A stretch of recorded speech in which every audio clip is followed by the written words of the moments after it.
First, we zero the balance, then we place the empty beaker on the scale. Next, we record the mass of the empty beaker in our notebook, and the mass of the empty beaker is 108.805 grams.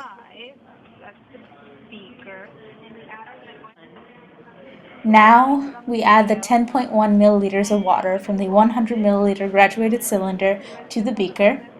After measuring the mass of the water on the same scale, we find that the mass is now 117.435 grams. The reason why we use the same scale is to make sure our readings are accurate. Scales may vary in calibration. We know that because there are possible calibration errors.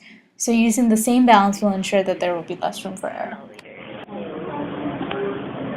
20.1. 20.1? Okay. So we're going to record that in...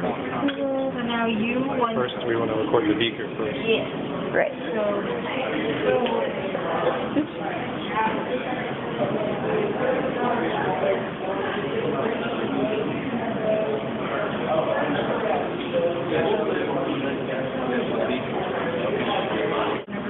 108.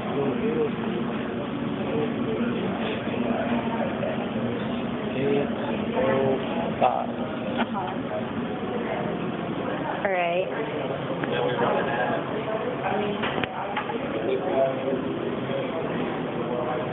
So that's the 20 milliliter, 20.1 milliliters.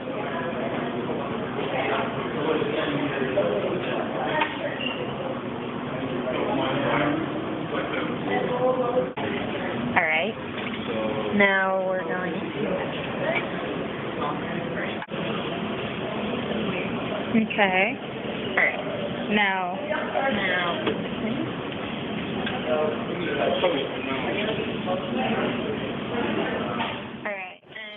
We tared the balance and measured the mass of the beaker to be 108.871 grams. Now, we pour the 30.2 milliliters of water from the graduated cylinder into the beaker and measure the mass.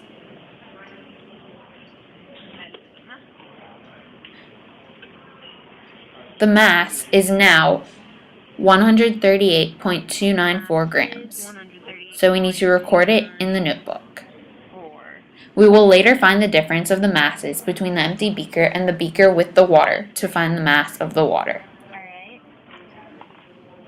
Next, we measure the 40.1 milliliters of water in the graduated cylinder and record it in our notebook.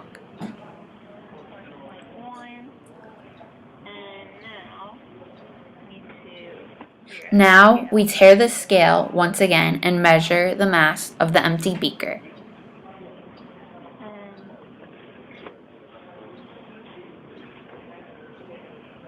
The mass is 108.856 grams. We record this in our notebook. We remove the empty beaker from the balance and add the 40.1 milliliters of water to the beaker.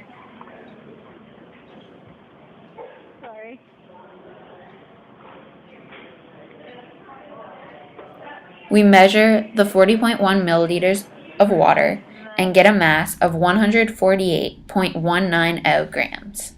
We will find the difference again to find the mass of the water. The external effects that could shift the balance readout include having a few drops of liquid on the edges of the beaker and failing to close the door on the balance, causing the balance to shift the readings. Air pressure and currents can cause a shift in measurement, which is why we must close the door on the balance. To minimize the effects of the air currents in the future, we can make sure to fully close the doors on the balance. Also, in the future, we can make sure that there are no excess drops of liquid on the edges of the beaker. The uncertain unit lies in the thousandth place of the measurement of the balance.